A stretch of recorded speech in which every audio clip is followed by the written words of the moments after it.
Voilà, pour avoir, pour avoir le replay, puisqu'il y en a pas mal qui se sont inscrits en replay. Euh, du coup, je vais démarrer par rapport à ChangeMe. Donc, nous, on est une solution d'évaluation et de feedback intégrée aux principaux LMS, hein, Moodle, Blackboard, Brightspace, Bootcamp pour le groupe Omnes. Ça veut dire qu'il n'y a pas de login mot de passe supplémentaire pour accéder. L'idée, c'est de pouvoir avoir un outil intégré. Donc, c'est le cas. Il suffit d'ajouter une activité ChangeMe dans son cours pour pouvoir l'utiliser. On travaille avec une centaine d'établissements en France, en Suisse, Canada, Belgique. On a des business schools, des écoles d'ingénieurs, des universités. Donc on travaille avec tout type d'établissements. Et du coup, avec le groupe Omnes Éducation, peut-être que je vais laisser la parole à Flavia, qui pourra nous en dire un petit peu plus par rapport voilà, au comment c'est utilisé. Merci Jean. Je m'appelle Flavia Machado. Je suis chef des projets et ingénieure pédagogique chez Omnes Éducation. Et avec Jean et l'équipe Challenge Me, je pilote les déploiements du projet d'évaluation par les pairs à l'échelle du groupe. Donc, nous entamons notre quatrième année de collaboration.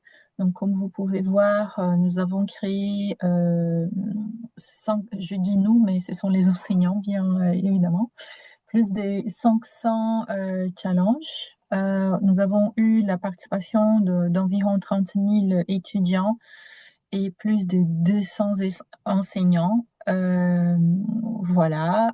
Aujourd'hui, avec la présence de Nadia et Pierre-François, je veux déjà vous remercier. Nous avons le plaisir de présenter ces retours de deux expériences issues de projets particulièrement qualitatifs et très intéressants. Voilà, donc merci pour votre présence et merci aussi à Jean et à toute l'équipe Challenge Me pour le travail accompli et l'organisation du webinaire. Mm. Merci Jean. Merci Flavia. Donc voilà, donc l'idée c'était de vous montrer que l'utilisation de ChangeMe chez Omnes ne date pas d'hier. Il y a pas mal de retours sur l'utilisation et pas mal de cas d'usage utilisés. En parlant de cas d'usage, voilà une petite slide juste pour vous montrer les principaux qu'on adresse. Donc nous, l'idée c'est de permettre aux étudiants de pouvoir évaluer et de donner un feedback également sur les membres de leur groupe, sur des travaux déposés, sur des présentations. Donc il y a pas mal de formats disponibles. Au début, on était vraiment spécialisé sur l'évaluation par les pairs. Maintenant, on peut adresser des scénarios vraiment complets avec de l'évaluation par des étudiants, par des enseignants, ce qu'on appelle la co-évaluation, juste du feedback. Donc, on peut vraiment adresser un certain nombre de formats pour faciliter justement cette gestion-là et optimiser au maximum l'échange de feedback et les évaluations, qu'elles soient formatives ou sommatives. Donc, comme je vous l'ai dit, on peut faire de l'évaluation intra-groupe. Donc là, les étudiants évaluent les membres de leur groupe suite à un travail réalisé en commun sur des critères comportementaux. Ça peut être la communication dans le groupe, la capacité à aider les autres, la qualité du travail réalisé, le délai pour rendre les livrables, etc. L'idée, c'est de permettre aux étudiants d'apprendre à travailler en équipe. Et pour les enseignants, ça leur permet d'avoir une visibilité sur la dynamique de groupe, comprendre s'il y en a certains qui sont plus impliqués que d'autres, individualiser la note. Voilà, c'est ce genre de cas d'objectifs qu'on peut avoir avec l'évaluation intra-groupe. On peut faire de l'évaluation de livrables. Donc là, on demande aux étudiants de soumettre un travail et ensuite d'évaluer les travaux des autres en leur donnant un feedback. Là, c'est de développer les compétences techniques des étudiants en fonction du livrable qu'on a demandé par le fait de leur permettre de découvrir en fait les travaux des autres, donc mettre en perspective différents- différentes approches, leur demander de les évaluer et aussi recevoir différents feedbacks sur notre propre production. Donc ça, on peut l'utiliser sur des corps de toute taille. Donc on verra tout à l'heure comment ça a été utilisé. Donc là, vraiment orienté compétences plutôt techniques. Ça peut être de la vidéo, ça peut être de l'audio, du PDF. Après, tous les livrables sont possibles. On peut faire de l'évaluation de présentation. Là, l'idée, c'est plus de maintenir l'attention des étudiants lors des présentations, leur permettre à chacun de participer, permettre d'avoir tous les feedbacks qui sont centralisés au même endroit pour permettre aux étudiants de progresser et de bénéficier au maximum des notions qui sont présentées. On peut aussi avoir des formats d'auto-évaluation qui sont seuls ou combinés avec d'autres formats pour permettre aux étudiants de prendre du recul et de développer leur esprit critique sur leur propre contribution. De la co-évaluation, ça c'est de l'évaluation par les étudiants et les enseignants. Ça peut être intéressant quand on a besoin de faire intervenir voilà, différents profils de correcteurs et enrichir les retours. On peut faire de l'évaluation de feedback aussi pour permettre aux étudiants d'indiquer comment ils ont perçu les feedbacks qu'ils ont reçus. Est-ce que ça les a aidés? Est-ce qu'ils ont trouvé des feedbacks bienveillants, équilibrés? Des choses qui sont toutes faites pour mettre en place ce type de format. On peut également faire de l'évaluation des enseignements, donc là donner des retours qualitatifs aux enseignements reçus pour encourager l'amélioration continue, donner du feedback aux enseignants. Donc voilà un petit peu les différents livrables très rapidement qu'on peut adresser. Et par rapport à Challenge Me, ça va se traduire sur des activités qui sont clés en main. C'est-à-dire qu'on peut avoir des activités toutes prêtes, comme l'évaluation des membres du groupe. On trouve un modèle aussi sur l'évaluation de livrables. Vous voyez qu'on va fonctionner avec un système de phases, hein. Si je prends l'évaluation des membres du groupe, on va avoir une phase d'évaluation des membres du groupe et une phase d'affichage des résultats. Pour l'évaluation de livrables, là, on aura trois phases, puis on a une phase de dépôt. Pour l'évaluation de présentation orale, on n'aura que deux phases, etc. Donc, on a des modèles déjà préconçus. Dans certains, on a même des critères qui sont déjà là. L'idée, c'est de gagner du temps dans le paramétrage, sans oublier, bien sûr, le fait de bien définir en amont l'objectif pédagogique qu'on souhaite mettre en place. Mais en tout cas, les activités clés en main permettent de mettre en place rapidement un cas d'usage bien spécifique. Et pour une utilisation plus avancée, qu'on a besoin, qu'on met déjà en place un certain type de scénario pédagogique, mais pour lequel on peut avoir une gestion un peu compliquée, là, Challenge Me peut être intéressant pour justement mettre en place ces scénarios-là. Donc, typiquement, j'ai un exemple sur du travail itératif. Donc, on peut très bien demander un premier dépôt aux étudiants sur lequel ils reçoivent du feedback par leurs camarades. Et ensuite, on leur demande un second dépôt, donc amélioré par rapport au feedback reçu, qui sera évalué par des enseignants. Et on peut aussi retrouver un autre format, donc j'ai mis évaluation de compétences parce que c'est vrai que c'est un format qu'on peut retrouver souvent dans l'approche par compétences, où on demande aux étudiants de s'auto-évaluer. Et ensuite, les étudiants vont recevoir des feedbacks de la part de leurs enseignants, de la part d'étudiants, de la part de professionnels. Donc là, on retrouve le format de co-évaluation pour permettre de croiser les perspectives et avoir un maximum de retours pour permettre à l'étudiant de progresser. Et ensuite, on peut très bien demander une autre auto-évaluation en fait à la fin pour permettre à l'étudiant de mesurer sa progression avant, après les feedbacks reçus. C'est tout pour la présentation de Challenge Me. Donc, comme je vous l'ai dit, c'est très succinct. Si ça vous intéresse d'en savoir plus d'un point de vue technique, on a d'autres formats de webinaires où on aborde vraiment l'aspect technique. Donc, je vous invite à vous y inscrire ou à les consulter en replay si ça vous intéresse. Et du coup, bah, je vais laisser la parole à Nadia qui va pouvoir vous présenter un petit peu bah, l'approche qu'elle a eue. Euh, donc, Nadia, je vous laisse la Oui, parole. très bien. Bonjour à tous. Je vais partager mon écran. Partager. Ai-je la possibilité, Jean, de Alors partager mon normalement, écran? tout à fait, c'est Oui, autorisé. Donc le bouton partager se trouve. Donc voilà, ah, ben, je vois que c'est bon, partager. impeccable. Ok, vous voyez mon écran? Oui, Très tout à fait. bien. Bonjour à tous et merci pour cette occasion que vous me donnez pour entrer en contact avec les collègues de Omnes Éducation, de même que d'autres institutions. Alors, je me présente rapidement. Je m'appelle Nadia Tebourbi. Je suis enseignante à l'ESCE. L'ESCE, c'est l'école qui forme au métier de l'exportation. J'enseigne le management en première année, la stratégie en troisième année et des cours de soft skills au niveau du deuxième cycle. L'objectif de ma présentation est de vous faire un retour d'expérience sur une activité utilisant Challenge Me. J'utilise Challenge Me depuis 4 ans et là, je vous fais part de mes dernières activités. Une activité, le cas d'usage, évaluation et feedback des CV. Je vais mettre en full screen.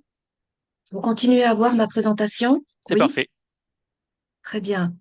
Donc, voilà, mon propos, une dizaine de minutes, sera articulé autour de ces questions. Une activité pédagogique, pour qui, pourquoi, quoi, comment, pour quels résultats et quelques retours, quelques feedbacks de la part des apprenants. Donc, pour qui? C'était un cours de cinquième année, un cours qui s'intitule Employability and Career Checklist. J'avais deux groupes de 44 étudiants. Voilà, c'était en mars dernier. Et j'ai jeté un coup d'œil, j'ai reçu un mail, on reçoit de temps en temps des mails de Challenge Me, et j'ai exploré un peu la bibliothèque des cas d'usage, et là, je m'aperçois qu'il existe un cas d'usage euh, portant sur l'évaluation des CV. Donc, l'objectif de ce cours Employability, c'est de préparer les étudiants au marché du travail, approfondir un peu leurs compétences. Ils sont en 5e année, on les a vraiment accompagnés pendant les 4 premières années, comment rédiger le CV, comment se préparer. Là, c'est la dernière ligne droite vers le recrutement et c'est pour renforcer leurs compétences. Donc, c'est pour les préparer encore plus au marché du travail. C'est pour se connaître. Il y a trois principales dimensions dans ce cours. Apprendre à se connaître. Nous mobilisons l'outil Ikigai, construire un CV, l'améliorer et mener un entretien de recrutement. Donc, pourquoi cette activité? C'est cela, développer les compétences en matière de rédaction de CV, fournir un feedback constructif. Effectivement, de nos jours, en entreprise, on est appelé et on sait combien l'évaluation est un moment qui suscite énormément d'émotions, que cela soit lors des entretiens individuels ou lors de même dans notre activité quotidienne. On veut donner un feedback bienveillant et constructif aux collègues, aux managers, aux collaborateurs. Donc ça, c'est vraiment une compétence essentielle de nos jours. Tout est une question d'évaluation maintenant. Au moindre achat, on doit évaluer. Donc, comment donner un feedback constructif? Le quoi?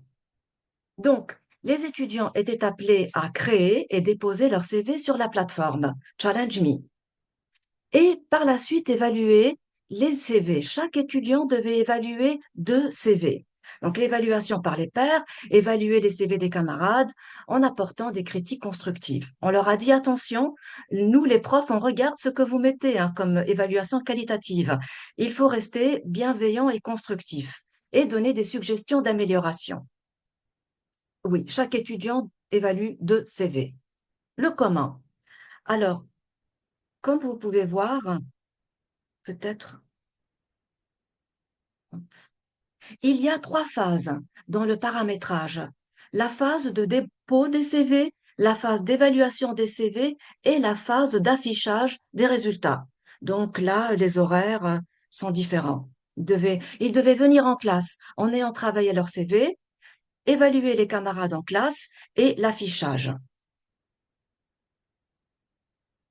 La phase de dépôt.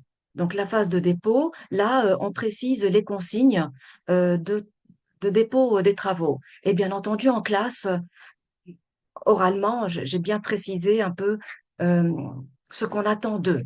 On les invite à déposer leur CV avant la date et l'horaire limite. Il y a des critères d'évaluation. Nous avons précisé, les profs, les critères d'évaluation. Et ce qui est bien avec, avec Challenge Me, c'est que ça nous aide. La plateforme nous aide à préciser les critères. Donc, on gagne vraiment du temps. On gagne du temps. Donc, il y a des critères. Voici les exemples de critères sur lesquels les étudiants devaient évaluer les CV de leurs camarades. La clarté et la présentation, la pertinence des informations, la mise en valeur des compétences, la pertinence de l'expérience et aussi la grammaire et l'orthographe. Là aussi, nous guidons les étudiants. Ils sont guidés euh, par rapport à ce critère de clarté et de présentation. Et il devait juste cocher. Le CV est désorganisé et difficile à lire, ou bien il est lisible, bien organisé, parfaitement organisé. Il fallait cocher un des cercles. Donc, franchement, pour moi, j'ai gagné du temps. Et puis, ça permet d'orienter aussi l'étudiant évaluateur par rapport à la clarté, par rapport à la pertinence des informations. Oralement, nous nous sommes mis d'accord sur un poste visé. Ce sont des étudiants en ingénierie d'affaires. Donc, grâce à WooClap, je leur ai demandé, on doit se mettre d'accord sur un poste. Et puis, quelle est la responsabilité, les responsabilités et les tâches. Et on s'est mis d'accord sur un poste bien déterminé. Par exemple, par rapport à la mise en valeur des compétences. Compétences mal identifiées ou absentes, présentes mal organisées, identifiées, globalement mises en avance, etc. La pertinence de l'expérience professionnelle aussi. Ça, c'est bien, c'est un gain de temps. Et aussi, euh, on peut aussi proposer nous-mêmes des critères. Donc, on contacte Challenge Me, notre référent, et on peut proposer. Et ça m'est arrivé dans d'autres activités de proposer d'autres critères. Et Jean m'a aidé à détailler les sous-parties pour clarifier et aider l'évaluation. L'orthographe aussi. Il n'y a pas que, il y a du qualitatif, un feedback qualitatif. Ils doivent aussi rédiger un feedback qualitatif. Et il y a, ça c'est bien aussi, un agent, intelligence artificielle, qui accompagne l'évaluateur sur le feedback. Donc, on indique aux étudiants sur la plateforme que l'objectif, c'est de cet agent IA, c'est d'analyser le feedback rédigé par l'étudiant et l'agent IA propose 3 à 5 pistes concrètes pour rendre le commentaire un peu plus clair, précis et complet. Donc, c'est bien ça aussi, l'agent feedback, l'agent IA qui propose un feedback et des conseils et des pistes d'amélioration. Alors, les résultats. Je vais vous montrer, je vais vous montrer un feedback. Donc, les étudiants ont tendance à donner de très très bonnes notes et de très bonnes évaluations à leurs camarades, alors que c'est anonyme. Voilà, ils évaluent des CV anonymes, mais ils sont extrêmement bienveillants. Et là, je dois trouver une manière de, vous imaginez, éviter cette bienveillance à outrance, parce qu'il faut être quand même assez objectif. C'est un exemple parfait. Regardez les commentaires des étudiants par rapport à la clarté et la présentation, structure claire, etc., le CV bien organisé. Cette étudiante, oui, peu importe, ils ont reçu du qualitatif. Voilà, les missions sont bien décrites, adaptées, les compétences bien listées, expérience cohérente avec le profil en relation client et recrutement. Et ça, c'est un exemple vraiment parfait d'un feedback qualitatif. Il y a des exemples où il n'y a pas eu de contenu textuel. Il y a. Et là, ça a été une certaine source de frustration des étudiants. Nous avons accompli beaucoup d'efforts à donner du feedback qualitatif, alors qu'on n'a pas reçu de feedback qualitatif. Donc, j'ai une marge de manœuvre, je dois moi m'améliorer dans la configuration de l'exercice pour pouvoir amener les étudiants à ne pas donner de très très bonnes notes et mettre du qualitatif, mettre des commentaires qualitatifs. Ensuite, le feedback des apprenants. À la fin de l'activité, je leur ai demandé sur WooClap de répondre à 2 questions. Évaluer l'utilité et la valeur ajoutée de cette activité, comme c'était la première fois que j'utilise ce cas d'usage, je voulais avoir leur feedback. Et comment peut-on améliorer cette activité? Alors, globalement, ça a été bien apprécié, globalement. Donc, par rapport à la question numéro 1, ils l'ont jugée utile, pertinente. Ça a été bien apprécié. On a eu des avis variés et constructifs sur nos CV, globalement. Euh, Par rapport aux pistes d'amélioration, les étudiants veulent davantage d'interaction. Ils veulent de l'accompagnement de la part d'un expert.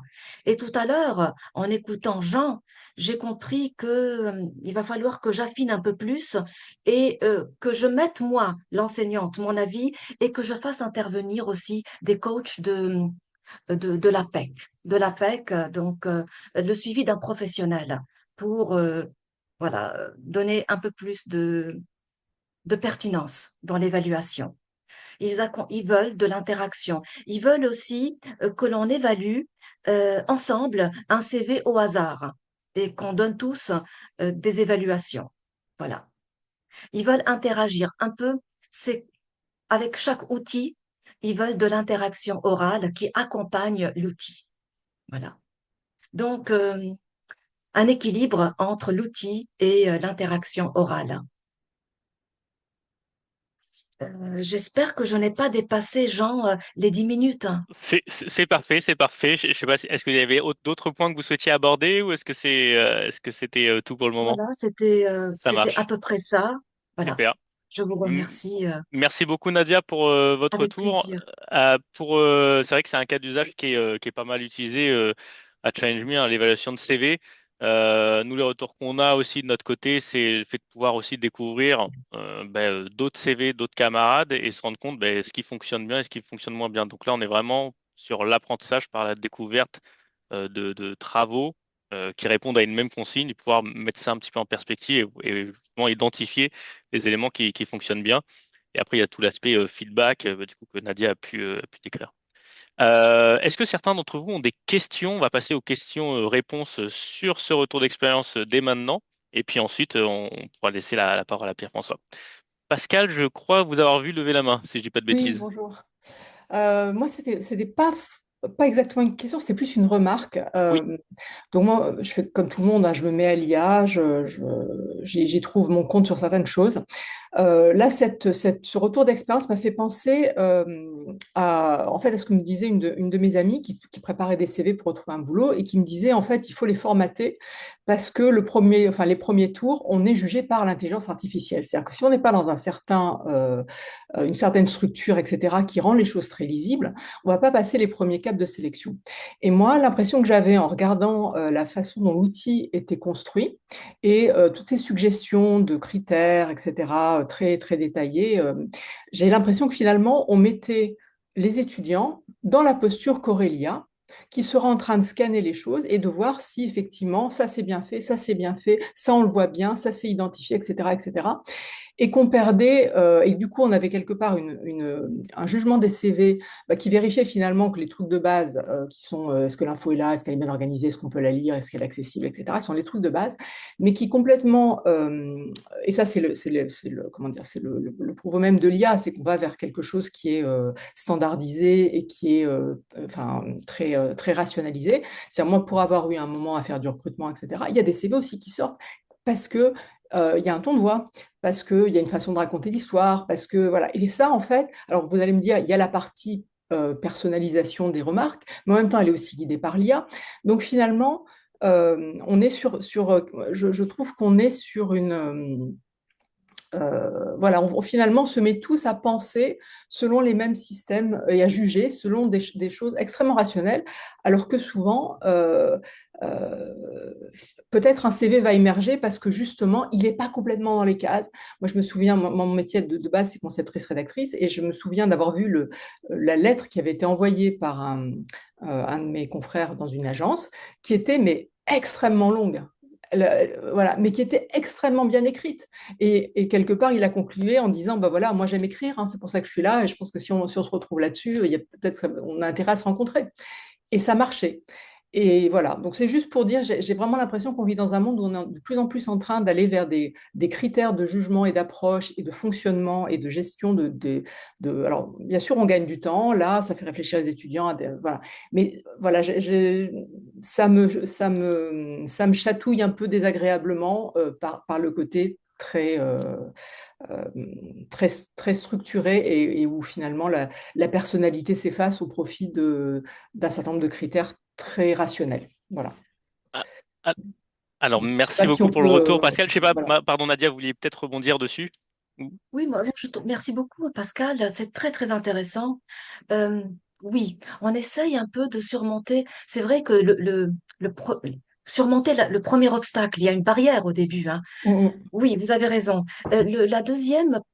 Le deuxième thème abordé dans ce cours, c'est le thème de l'entretien de recrutement, où on présente aussi une méthode aussi, la méthode STAR, où les étudiants interagissent aussi euh, en, en binôme et ils doivent présenter une situation problématique à laquelle ils ont été confrontés lors d'un entretien de recrutement. Lors d'un entretien de recrutement, souvent on nous demande, faites-nous part d'une situation difficile à laquelle vous avez été confrontés et comment avez-vous surmonté et qu'avez-vous appris. Donc la méthode STAR. Peut-être que l'entretien de recrutement permet de contrecarrer cette standardisation. Mais j'apprécie et puis je vais réfléchir comment.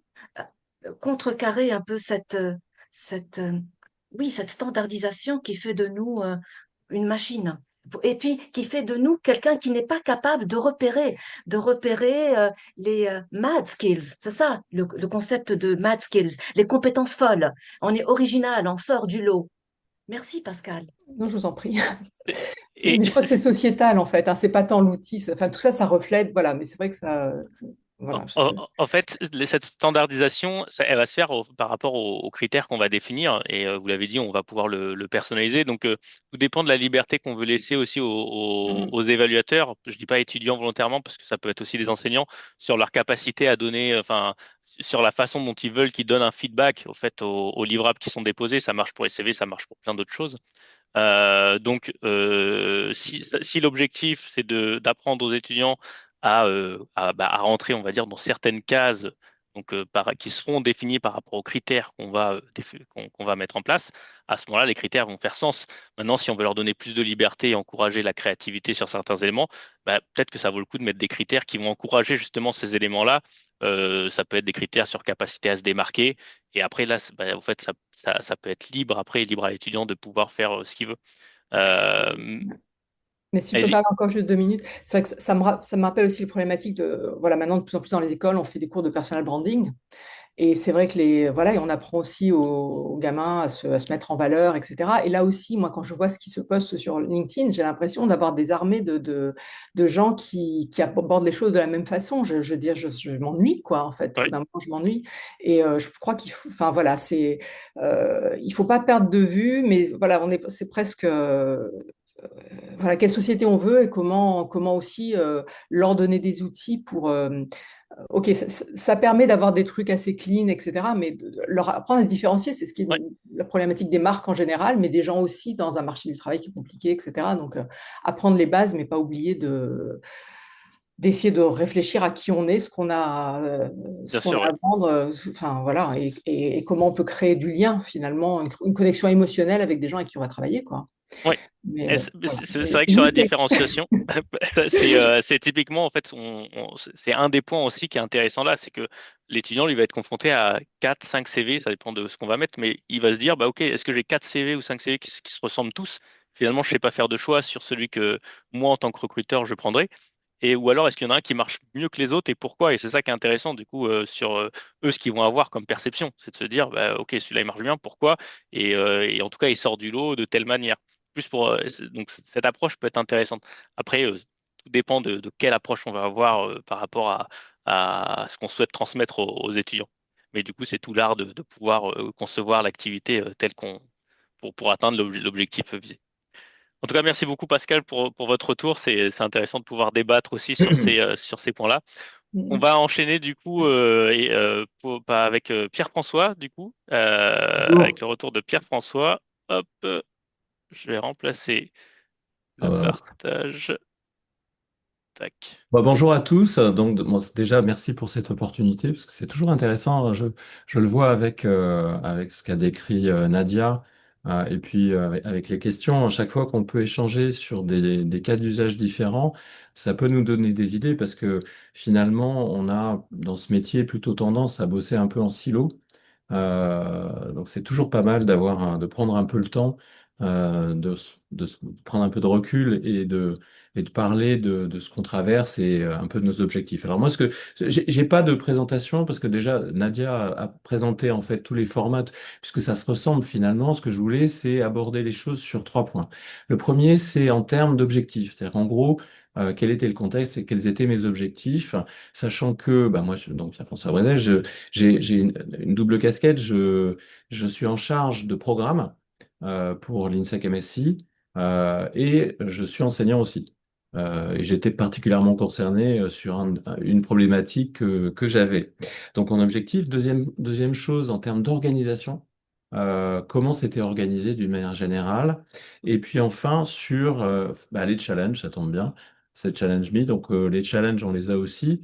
Et quels ont été les challenges que j'ai dû relever? Quels sont les enseignements, en fait? Quelles sont les choses que j'ai pu adapter au bout de 2, 3 campagnes, en fait. Alors d'abord en termes d'objectifs, pour être totalement honnête, j'ai été confronté à un premier challenge qui était de gérer des cohortes énormes. J'avais sur deux choses, il y avait deux sujets. Le premier sujet, c'était l'évaluation et l'animation disons, d'une activité d'initiative citoyenne faite par tous les étudiants de M1 à l'INSEC MSI Paris. C'est-à-dire qu'en gros, tous les étudiants de M1 sur la rentrée de septembre, c'est 1200 étudiants. Chacun étant mis dans des groupes de 6 à 8 personnes. Donc vous imaginez le nombre de groupes. Et la problématique, c'est comment évaluer, comment rendre le truc un peu interactif et engageant, et comment évaluer plusieurs centaines de groupes. Le deuxième sujet, c'était, alors cette fois-ci, plus sur des cours spécifiques, sur un cours spécifique en négociation, en M1, en tronc commun. C'est-à-dire qu'on regroupe des classes. L'intérêt, c'était de regrouper des étudiants qui sont sur différentes filières. On a des étudiants qui sont plutôt des commerciaux, on a des gens qui sont en RH, des gens qui sont en finance. On les regroupe et on les fait bosser sur la négo parce que chacun va disons, apprendre de l'autre et faire des scénarios qui sont particulièrement intéressants. Donc ça, c'était le premier sujet. Deuxième, c'est que Challenge Me, ça doit être par l'intermédiaire de Flavia, nous a présenté à un moment, on nous a présenté cette opportunité qui était d'utiliser une nouvelle méthode qui était assez innovante et qui permettait, moi, ça répondait un peu à ma préoccupation qui était pour ces mêmes activités de ne pas faire quelque chose comme d'habitude avec en tronc commun, on est sur des cohortes qui font entre 280 et 100 personnes. Donc le défilé des personnes qui font leur présentation, des choses qui sont particulièrement, et on sait que nos étudiants sont plutôt lassés assez rapidement, donc des choses qui n'ont pas assez de rythme. Donc j'ai essayé de maintenir ce rythme et trouver des innovations en sens. C'est pour ça que j'ai essayé de tester Challenge Me. Et puis la dernière chose, c'était un point d'ailleurs que Nadia a trouvé aussi, c'est l'importance d'apprendre aux étudiants à donner un feedback à des pairs. Alors, pas nécessairement à ses subalternes, hein, pas en tant que manager, puisqu'ils ne le sont pas, mais dans les activités qu'ils ont, pas mal d'étudiants sont en alternance. Donc, on va leur demander de donner des feedbacks sur des camarades, sur des pairs, sur d'autres services qui ne sont pas les leurs. Et en gros, l'objectif d'une entreprise, quand il y a un feedback sur les pairs, c'est d'évaluer en fait les personnes. Donc c'est très très important d'apprendre ça. Et de toute façon, c'est quelque chose qu'ils auront à faire toute leur vie. Donc en termes d'organisation, pour répondre à ces trois objectifs, la première des choses, on était dans le cas d'usage d'un dépôt de travaux, d'une évaluation par les pairs et d'un rendu de résultat. Alors là, première chose, en termes de consignes d'évaluation. En termes de consignes d'évaluation, j'ai multiplié les consignes. C'est-à-dire qu'en gros, j'ai une vingtaine de consignes extrêmement détaillées pour permettre de guider les étudiants, parce que si on les lâche sur très peu de critères, on s'aperçoit qu'on est dans ce que décrivait Nadia sur la bienveillance gluante, le cheesy comment. Euh, donc détailler, aller au plus près des objectifs d'un cours, par exemple, sur les cours de négociation. Ensuite, ce qui a été extrêmement intéressant, c'est le support que j'ai eu. Alors, c'est pas pour t'envoyer des fleurs, c'est le support que j'ai eu en fait de la part des coachs en fait de Challenge Me, c'est que les groupes étaient extrêmement évolutifs. En gros, on avait des gens qui rentraient, qui sortaient. Donc, ça veut dire qu'on a dû mettre à jour les groupes. Pratiquement en temps réel tout le temps, et ça a été quelque chose qui a été extrêmement utile. On a eu aussi une difficulté à un moment en termes d'organisation, c'est par exemple sur les formats. Là, sur une activité, les étudiants avaient à loader des vidéos. Est-ce que quand on met des liens, ils se périment assez rapidement. Quand on met des vidéos, elles peuvent être trop lourdes. Donc j'avais un support qui me permettait d'aider les étudiants C'est là d'ailleurs que j'avais étendu les zones en fait de dépôt de travaux pour qu'ils puissent avoir le temps d'avoir ce support. Ensuite, en termes d'évaluation par les pairs, là je faisais quatre minimum, quatre évaluations par les pairs et j'imposais les feedbacks. J'impose les feedbacks, puisqu'on a la possibilité de pas nécessairement l'imposer. L'imposer, un peu, c'est ce qu'a remarqué Nadia, c'est pour éviter d'être. En fait, on a des étudiants qui vont faire ça de manière sérieuse et d'autres qui le feront de manière un peu moins sérieuse. Donc, ça me permettra de forcer ça. Et les feedbacks, ça me sert aussi, puisque derrière l'évaluation par les pairs, l'enseignant fait une évaluation. En gros, il va se servir de ce qui a été fait en termes d'évaluation par les pairs, se servir des feedbacks pour pouvoir à la fois faire son évaluation, mais aussi lors du rendu. Le rendu, en fait, c'était regarder un peu un top 3 ou un top 4, mais en utilisant et en commentant aussi les feedbacks. C'est-à-dire pour apporter un jugement ou du moins une aide sur les feedbacks qui sont donnés parce que, et j'arrive sur ma dernière partie, en termes de défis, le premier défi, c'est que les étudiants ne savent pas s'évaluer, savent pas évaluer les pairs. On l'a tous constaté, on est rapidement dans des situations où on est plutôt dans l'école des fans. Et donc, la deuxième année, dès la deuxième année, je consacrais pas mal de temps sur l'explication en fait. Qu'est-ce que on va rechercher? Quelle est l'intention pédagogique de l'évaluation par les pairs? C'est-à-dire que je leur faisais comprendre que ça fait partie de compétences qu'ils doivent acquérir. Et donc, on faisait des tests sur une vidéo de l'année dernière, de l'année précédente, et je leur demandais des feedbacks en temps réel. Et lorsque on avait des feedbacks un peu limités, j'essayais de les accompagner. Donc, ça me permettait d'avoir des feedbacks un peu plus enrichis. Euh, et c'est la principale chose, l'enseignement principal en fait de l'utilisation de ce genre d'activité, c'est le temps qu'on doit passer à préparer les étudiants. C'est très pratique, ça nous permet de gérer des très grosses cohortes, mais ça doit pas, c'est vraiment pas tout, c'est vraiment qu'un début et ça demande un investissement fort de l'enseignant qui, par exemple, doit faire les évaluations aussi, qui doit prendre du temps à former. Et le dernier enseignement, c'est que ça fait pas tout. Donc, moi, j'engagerais Challenge Me à développer ce genre disons de rencontres entre des enseignants ou des personnes qui sont chargées de pédagogie, de partager en fait ce qu'ils ont fait, parce que on se pose des questions sur l'utilisation en fait qui fait sens.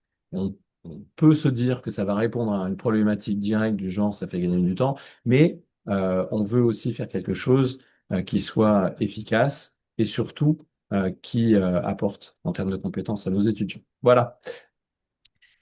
Super, merci beaucoup Pierre-François. C'est vrai qu'il y a un axe très important dans ce que vous avez dit, c'est la préparation hein, des étudiants et aussi la préparation de l'activité en définissant bien l'objectif pédagogique. Et c'est vrai que, comme on a discuté juste avant, hein, mais nous, c'est notre vision, hein. C'est-à-dire que Challenge Me est là pour faciliter la mise en place d'un cas d'usage qu'on adresse, un scénario pédagogique qu'on adresse.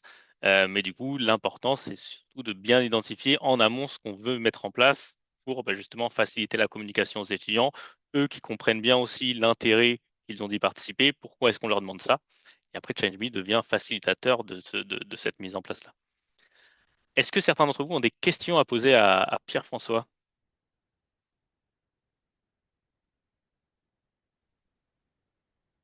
Pas hésiter, hein. N'hésitez pas à les poser dans le chat ou alors activer votre micro pour les poser.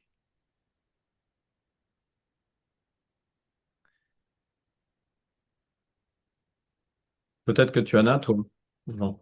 Oui, j'allais justement, j'attendais un petit peu, sinon moi j'en avais quelques-unes. La perception des étudiants quand ils ont compris qu'ils devaient évaluer leurs camarades, est-ce qu'il y a eu des points qui sont remontés particuliers? Oui. Alors, je passais du temps à partir de la deuxième campagne à vraiment présenter l'intérêt pédagogique, l'intérêt en fait de d'évaluation par les pairs. C'est un document d'ailleurs qui est mis à notre disposition parce que il y a une sorte de, il y a un biais de d'incompétence. C'est-à-dire qu'en gros, c'est un peu comme pour les CV. C'est en gros, mais qui suis-je pour noter en fait? Qui suis-je pour juger? Mm. Euh, pour lutter contre ça, déjà, c'est leur dire quelle va être leur vie professionnelle et dans quel cadre ils seront amenés à faire ça. Donc, si ils ont tout à fait une légitimité et de toute façon, on leur demandera tout le temps. Et puis bien leur montrer les critères. C'est-à-dire qu'en gros, avant qu'ils découvrent les critères, on les revoit ensemble.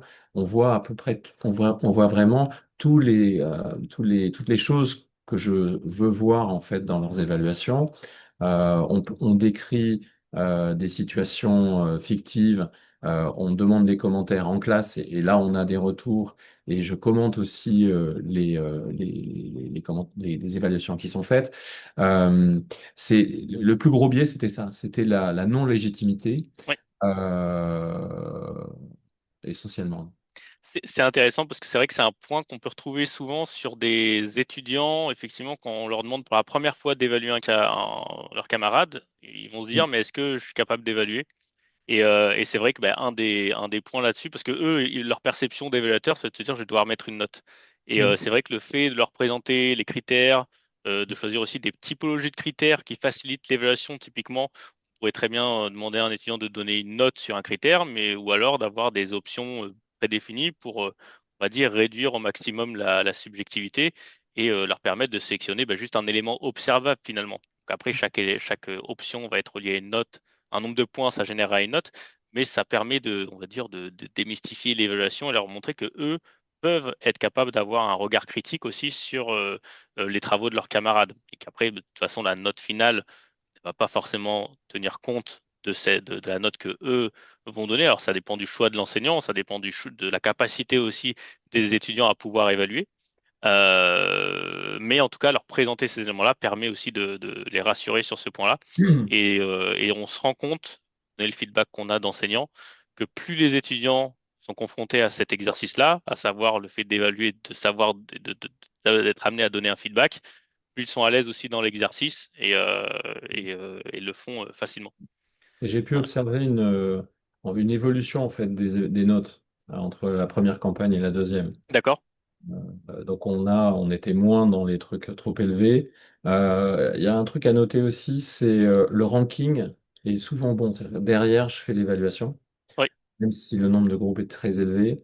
Et le ranking, à part deux, trois trucs dans les podiums, le ranking est souvent respecté. Ce que je faisais aussi, c'est que, et ça c'est très important quand on a des groupes élevés, c'est d'évaluer, de surtout aller évaluer les moins bien notés pour éviter les règlements de compte. Parce que ça oui. peut. Alors c'est vrai que du coup là-dessus il y a l'anonymat qui est intéressant d'activer. Alors par défaut ça va être activé de façon permanente, mais pas oublié. Et aussi effectivement indiquer qu'il y a une modération par l'enseignant et que bah, alors là c'est plus pour la prévention, mais dire qu'on peut détecter des surnotations, sous-notations, parce qu'on peut avec Challenge Me voir si il y a des étudiants qui ont surnoté d'autres étudiants. Donc là on va se baser sur la note qu'un étudiant a reçue. On va regarder s'il s'éloigne énormément de la moyenne que l'étudiant a reçue, à la hausse ou à la baisse, pour le détecter. Ça, le fait de le dire aux étudiants, déjà ça leur permet de le prendre en considération. Il y a un autre point aussi, c'est des retours d'enseignants, ça qu'on a eu, hein, c'est de se dire l'enseignant quand il évalue ça permet à l'enseignante de comparer la note d'évaluation par les pairs et sa note, et en disant, bah, attention, si votre note que vous vous mettez, elle est trop différente de la mienne, je peux appliquer des points de pénalité. Et du coup, bah, les étudiants se disent, bon, ouais, de toute façon, il faut le faire correctement. Ça, voilà, c'est des petits éléments que vous pouvez activer pour justement limiter ces biais-là. Et Émilie, je vois que vous avez une question. Oui, en fait, justement, je m'interrogeais sur la place de la note. Je voulais demander à Ouais. Nadia et à Pierre-François ce qu'ils avaient fait comme choix au final et si c'était à refaire, est-ce qu'ils feraient autrement? Et ma deuxième question, c'est aussi, j'ai bien compris l'intérêt pédagogique sur comment faire un feedback, donc dans un cours où comment faire un feedback, c'est là où c'est important et pertinent, donc je vois bien. Ensuite, j'imagine bien qu'il y a une valeur pédagogique sur la matière elle-même, donc sur comment évaluer un CV. Bah, du coup, en décortiquant un CV, effectivement, on apprend à faire. Donc sur n'importe quelle matière, j'imagine que ça se transpose. Je m'interroge sur l'intérêt pour le prof. Et quels sont, au-delà des intérêts pédagogiques, l'intérêt pour le prof? Est-ce que ça permet d'animer la classe? Est-ce que ça permet d'engager plus les étudiants? Est-ce que, voilà, est-ce que ça fait gagner du temps éventuellement? Mais j'ai bien compris que non. Euh, mais, voilà, quels sont les intérêts qu'on peut y voir du côté du prof? Voilà. Donc la note et ça. Donc Merci. sur la note, la question sur la note, en fait, c'est juste, Émilie, c'est, j'ai pas entendu au début. Quelle place, je crois, de la note, Oui, en fait, à non, quel, oui, sur la note, c'est la note donnée par l'étudiant, pardon, j'ai pas été précise, mais sur le feedback donné par l'étudiant et donc la note, s'il y a une note, quelle est la place finale de cette note dans l'évaluation Ah, ok, d'accord, réelle ok, de ok. l'étudiant? Voilà. D'accord. En fait, Nadia, je vais peut-être répondre sur ce sujet-là. Sur la note, déjà sur des grosses cohortes, quand on demande 4 évaluations par individu, ça fait que chaque travail est évalué une cinquantaine de fois. Donc déjà, on lisse pas mal. Ensuite, la note qui est donnée par les pairs n'est pas la note finale, loin de là, puisque l'enseignant évalue derrière. Et l'enseignant évalue, alors à l'époque, on l'évalue, enfin, ce qu'on faisait, c'est qu'on ne le faisait pas via Challenge Me, on le fait derrière avec des bonus-malus, en fait. Donc en gros, il y a des évaluations qui sont assez conformes avec le niveau et d'autres qui le sont moins. Et les étudiants reçoivent, ça c'est important, dans Moodle, enfin dans Bootcamp, ils ont un fichier complet avec tous les verbatims de tous les critères de leur propre travail. Ils ont aussi les bonus-malus du prof. C'est-à-dire qu'en fait, le prof montre quelle a été son évaluation par rapport à une évaluation par les pairs. Et ensuite, c'est quelque chose dont on parle lors des rendus. Lors des rendus, on regarde les premières et par exemple, quand je le faisais, j'ai expliqué à quel point cette note, enfin ce travail était dixième, il est passé à tel ranking, etc. Parce que j'ai repéré ça, qui était moins. En fait, dans un travail, les étudiants peuvent de temps en temps être très sensibles à des choses qui font pas partie des critères d'évaluation. Donc, c'est leur montrer que moi, je colle aux critères, en fait. Mais c'est le prof, en fait, qui fait la note. D'accord. Donc en fait, la note de l'étudiant enfin la note des étudiants sert de La base. plupart. C'est une note Ouais. corrigée par l'étudiant en fait. C'est J'essaie de voir la place c'est une note respective. des étudiants, une note des pairs, du moins une évaluation par les pairs, corrigée par l'enseignant. D'accord. Ok. Moi, je leur dis, la note par les pairs, c'est 40% et ma note, 60%. C'est ce que je leur dis. Mm. Voilà. Il a, Et puis, voilà. je t'en Qu'est-ce prie. qu'on gagne? Qu'est-ce qu'on gagne? OK? Moi, j'ai quand même, je pense avoir gagné du temps aussi, notamment par rapport à la description des critères, les critères et la description des critères. Mais Pierre-François, est-ce que derrière l'évaluation par les pairs, vous évaluez l'évaluation des étudiants, leur feedback, c'est ça? Oui, ce que je fais, c'est que je leur fais, alors, c'est pas une note, mais je leur donne un feedback. À partir du Un moment où feedback sur leur feedback. ouais, ouais. Et alors, je le fais pas sur tous les travaux, mais sur les 4-5 qu'on revoit sur les 2 dernières heures, en fait. En gros, je dis ça, vous l'avez vu, ça, vous l'avez pas vu, ça, vous l'avez bien. En fait, j'essaie de leur montrer. À partir du moment où je demande un feedback, c'est intéressant que je puisse leur en apporter un et leur dire un peu euh, quels sont les points positifs. Et d'ailleurs, je ne regarde que les bons, en fait. Je ne décris que les bons. Il ne s'agit pas d'envoyer les gens sous le bus. Euh, ce qu'on gagne aussi en tant qu'enseignant, alors, au-delà de la gestion de cohortes qui sont de toute façon trop grandes. Mais c'est un vrai sujet hein, quand même. Quand on des initiatives citoyennes gérées par 1200 étudiants, c'est juste ingérable. Donc là, ça permet de gérer. Ce qui est intéressant aussi pour l'enseignant, ça va être en termes de critères, de la création de critères, de structurer en fait sa notation. Alors ils le font déjà à travers des grilles d'évaluation, évidemment.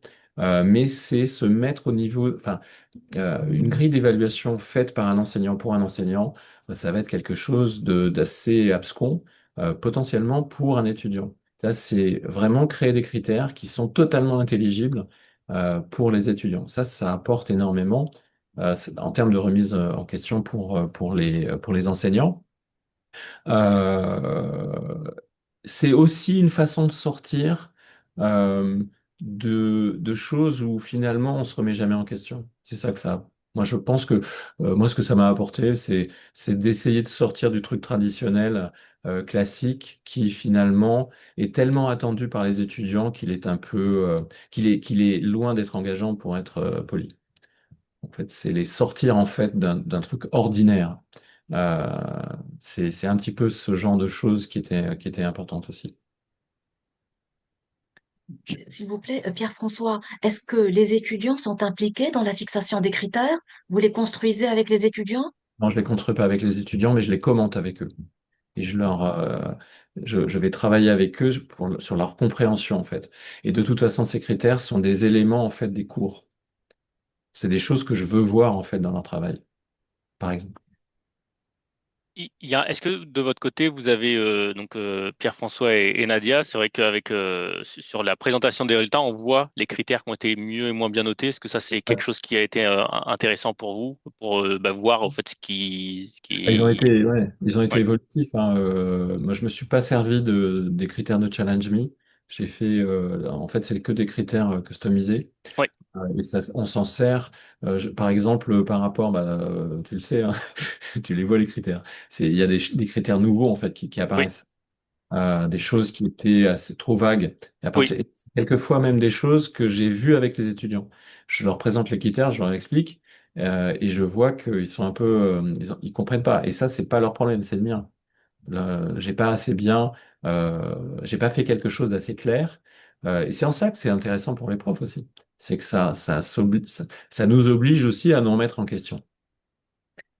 Et du coup, je vais rebondir par rapport sur le bénéfice enseignant. C'est vrai que c'est toujours par rapport à quoi. Et là, c'est vrai que on parlait de grande cohorte, ben, ça permet là typiquement de donner du feedback personnalisé à beaucoup d'étudiants, euh, voilà, de façon, on va dire automatisée avec ce système dans Challenge Me. Après, ça dépend aussi des cas d'usage qui sont adressés. Là, on était très concentré sur ce webinaire sur l'évaluation de livrables, le développement orienté développement de compétences techniques, hein. Euh, Si on prend l'évaluation intragroupe, par exemple, qui est un format qui est très utilisé aussi, où les étudiants évaluent chacun des membres de leur groupe, là sur plus des critères comportementaux, donc capacité à travailler en équipe, communication dans le groupe, etc. Ça permet là aux enseignants d'avoir une visibilité sur la dynamique de groupe, comprendre qui s'est impliqué à quel niveau, donc et aussi prévenir justement le manque d'implication de certains dans le travail de groupe quand on l'annonce en amont. Ça, c'est un des Mm. bénéfices, un gros bénéfice qu'on sur le format d'évaluation intragroupe. Sur les présentations orales, c'est plus pour maintenir l'attention. Donc ça peut être ça le bénéfice, avoir des étudiants qui vont plus participer en classe, qui vont être plus attentifs en tout cas en classe lors des présentations orales, permettre à tout le monde de participer aussi, parce que dans des présentations orales, tout le monde ne peut pas participer pour poser des questions et donner des feedbacks. Là, ça permet à tout le monde de le faire. Ça permet aux plus timides aussi de pouvoir donner un retour, même s'ils ne le donnent pas oralement, ils peuvent le faire en ligne. Et avec aussi le côté anonymat qui permet de ne pas forcément avoir peur qui va pas biaiser, enfin qui va moins biaiser en tout cas l'approche. Donc tout ça pour élargir aussi sur d'autres formats pour dire que l'approche d'évaluation par les pairs permet aussi d'atteindre des objectifs qui sont différents en fait. Mm. Je crois qu'on arrive au bout du temps. On avait prévu 45 minutes, on a un petit peu dépassé, mais en même temps, c'est toujours, on n'allait pas arrêter sur des échanges où, voilà, on peut discuter des différentes approches. Donc, merci beaucoup à Pierre-François et à Nadia et aussi à Flavia pour ce webinaire. On va probablement reproduire ce type de webinaire. On va en discuter avec Flavia, avec d'autres intervenants pour partager de nouveau des expériences, donc bah, vous serez informés. Bien sûr, le replay sera disponible, donc vous recevrez tous un email avec le replay. N'hésitez pas à le partager avec vos collègues. Et si vous êtes intéressé sur la partie plus technique de Challenge Me, vous aurez aussi des ressources dans le mail que je vous enverrai. Et n'hésitez pas aussi à prendre rendez-vous si vous avez un projet que vous aimeriez mettre en place et voir si Challenge Me peut y répondre. Merci. Un grand Merci. merci à tous. Je vous souhaite une belle Merci, journée et un ciao. bon appétit. Merci, au revoir. Salut, bon appétit. Merci Merci, au revoir. Nadia, Pierre-François. Au revoir, Bye. Jean. Merci, au revoir. Merci. Merci. Au revoir. Bye.